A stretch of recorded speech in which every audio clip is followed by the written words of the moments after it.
شانو تو بنده رب نمایی روزی نگه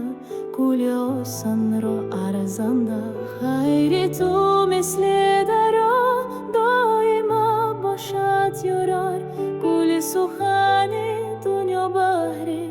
تو از زبنده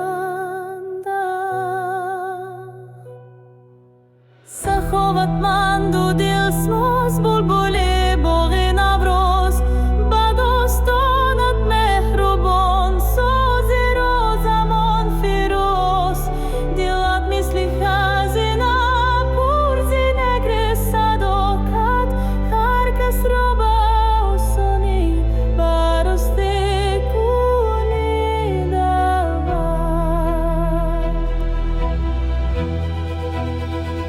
شرکتی بزرگی را مثل کومی سر بلندند در هر کار استیم و موفق